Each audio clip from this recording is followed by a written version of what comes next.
Good morning, everyone. How are you? This is Faith and Faith and Books. I am just going to talk about something that's been on my mind for all of January, really, because people started coming out with videos about how they had read so many books in 2022 and how they were a fast reader, how they managed to read 100 books or whatever it was. And I am a slow reader, and I've really been thinking about this. And I decided to make this video because I haven't done any bookshelf tours videos, and actually I've rearranged my books, and so I don't know, I'll do that next week.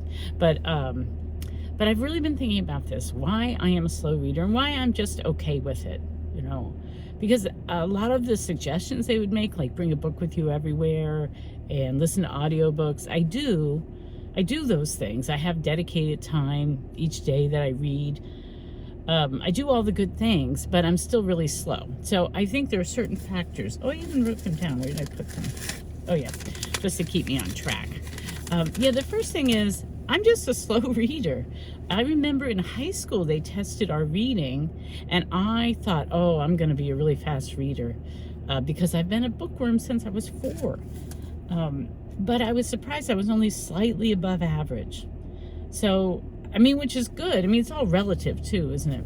But I was only slightly above average. So, and I think as I've gotten older, you know, I hit my prime, you know, in my 30s or something. And then, you know, when the 40s set in and I needed to get glasses, and then I developed cataracts in my 50s. And then now I have this condition called dry eye, which sometimes makes my eyes really blurry. I also think that my eyes fatigue really quickly. My kids all were diagnosed with dyslexia, and they had issues with their eyes, which is genetic, they said. So it was a combination of my genes and my husband's genes, but I think my genes were part of the problem because I do think my eyes fatigue quickly, and that was the problem with my kids. Their eyes didn't track well together. They didn't go in and out of focus as quickly as they should. The doctor said it was like nanoseconds behind, but that's what makes you able to catch a ball or not, you know, if your eyes can follow the ball and see it. And I couldn't do that. My husband could, right? So his reading issues were different, but my kids had that problem. So just not going in and out of focus quickly enough, and fatiguing really quickly, and not tracking, and all that slows down your reading. It really does. So just physically, I cannot read that fast. So, but the other thing is, you know, you'd think, well, I can make up for it by doing audiobooks, because I consider audiobooks, you know, it's like someone reading aloud to you, right? You've read the book. Maybe you didn't physically read it yourself, but you've been through the experience of that book, and you know what that book's about. So, but I'm not good at audiobooks either, for lots of reasons. Like, I mean, one thing is they make me sleepy in the car. Like, the prime place I should listen to them is in the car because I drive around so much. But they make me sleepy, and I'm often sleep deprived. So that's dangerous. So I can't. But the other thing is that I like to listen to classical music. And the place where I listen to it is in the car. Primarily, I don't really listen to it at home because for various reasons, but I have 3 radio stations that I listen to faithfully. Like, I've got the public radio station for Washington, D.C., the one for Baltimore, and then I have Sirius XM Symphony Hall, which I love. That's my favorite one. But so when I get into the car to drive around, a real joy for me is being able to listen to classical music. And so, and I don't know much about classical music. I know a little bit. I wish I knew a whole lot more. I wish I went to more concerts and stuff like that.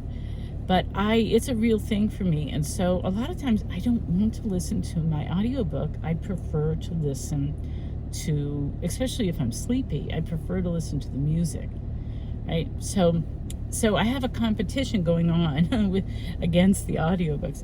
The other thing is the other times when I listen to audiobooks well is when I'm cleaning my kitchen or cooking, or if I'm on my exercise bike up in my room, I will listen to. And those are 2 good places, except in the kitchen I often get interrupted.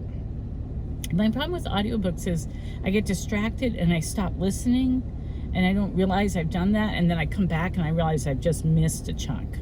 Or like lying in bed trying to listen to an audiobook, I'll drift off, and then when I come to, I don't know where I was. So that's a pain to me. So I can't do audiobooks a lot. I never got into the earbud thing because when I was in law school, I was a student attorney at the legal clinic, and the guy who ran it was out jogging, his usual jog down this country road where there's hardly any traffic. And he had earbuds on, and somebody came around the curve and hit him, and he was in the hospital for months. It was horrifying.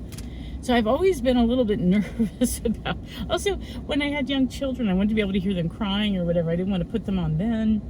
I just never developed the habit. When I go out on walks, I like to walk, but when I walk, I want to be observing nature. And I a lot of times I take my phone and take pictures of things. Like I was out to photograph or observe nature more than to use it as an excuse to listen to a book. So I just have competing interests or things that really give joy to me, like classical music, like walking out in nature, or just preferences that audiobooks are never going to be the number one way I read books. I'm lucky if I get 6 in a year. I don't think I've ever done 6 in a year. This year, I'm trying to do 1 a month. So we'll see how that goes. There's just a lot of stuff that's competing against me using audiobooks.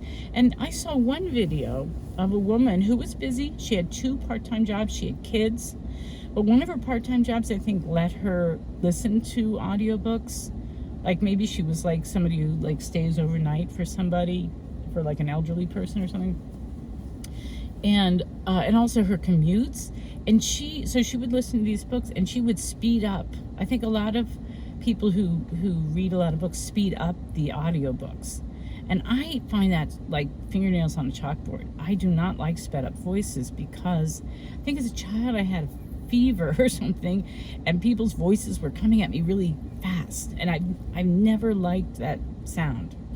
So that would be so annoying. That would be really off-putting. So even if I wanted to, I don't think I could speed up audiobooks. And I could never have more than one going. I just am not there. So audiobooks, I appreciate them and I use them, but not nearly to the extent that I would need to in order to really ramp up the numbers of books that I read every year. So there's that. And then the other thing is, I think I'm just kind of slow, not just physically, reading, but I'm just the type of person that has to think a lot. Like I have to stare out into space and think a lot. And I have to explain things to myself. I talk to myself in my head all the time. And I'm always trying to plan things. I'm meal planning, or I'm planning how I'm going to set something up, or I'm talking about some issue to myself or something. It's like, I need time to just think. So, there will be times when I'm trying to finish a book up and I'll say, okay, I can't sit and ruminate. I gotta read this, or I gotta get through this.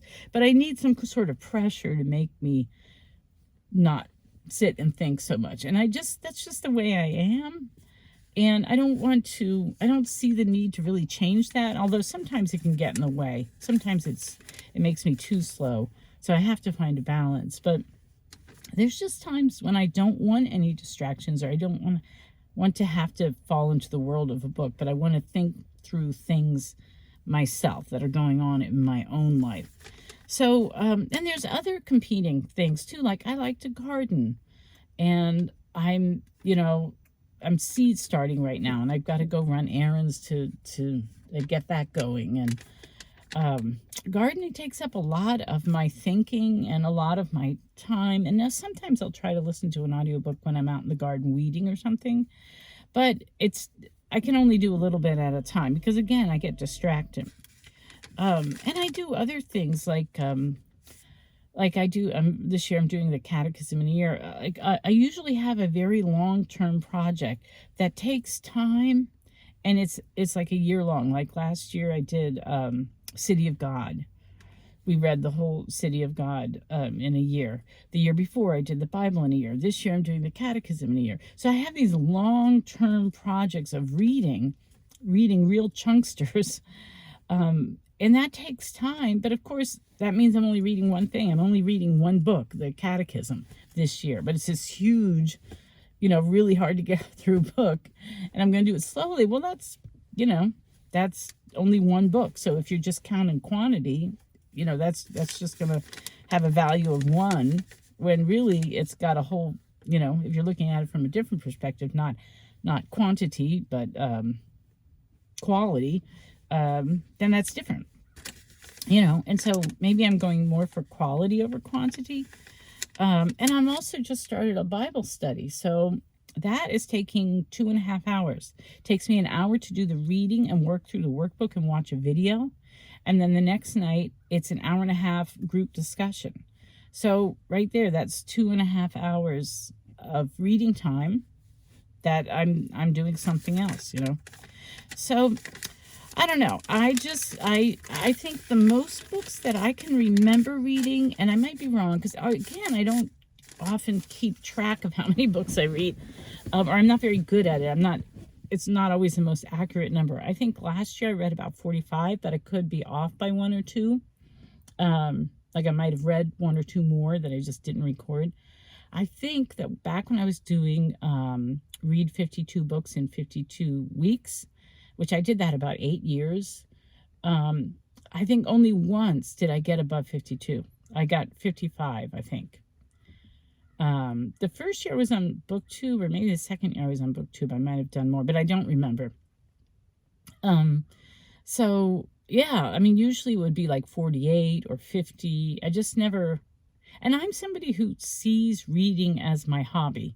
Like I'm serious about my reading, but I cannot read that quickly. I'm just never going to be one of those people that reads 80 books or 100 books or 120 books in a year.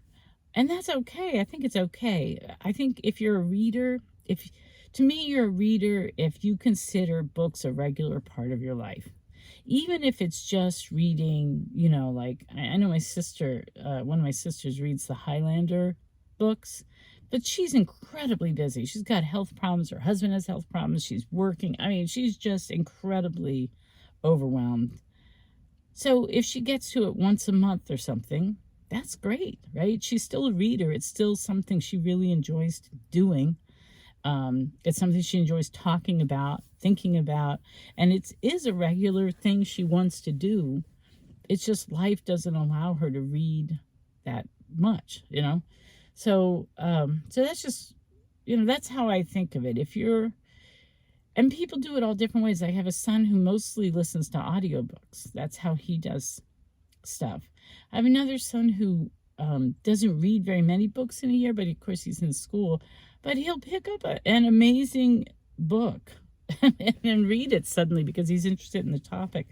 So I still see him as a reader. It's not always about how many books you can read or how many genres you can read or whatever. It really isn't to me.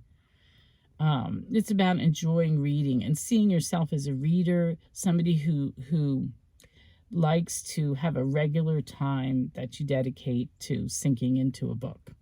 And I don't think the numbers are as important, though they are. I would like to be able to read more. That would be really cool. But I don't think I'm going to, and I don't think it's something that, it's not something I'm going to worry about. But kudos to those who can read a lot. That's great. I admire you. Tiny bit envious, but it's different for everybody and it doesn't matter. So I have seen a number of videos about this. I know Kate Howe did one and she was discussing it in our Victorian book club a while back. And I saw a video by Criminali, and he linked to the woman who sped up the audiobooks. And I don't know who she was because that was not a channel that I was familiar with. And I've seen a couple of other people talk about how they read or their reading practices. And, that's great if it helps you. For me, it's not that helpful, but that's okay. I'm really fine with it. All right. I will talk to you later. I hope you're doing well and enjoying your reading. And I'll talk to you later. Bye-bye.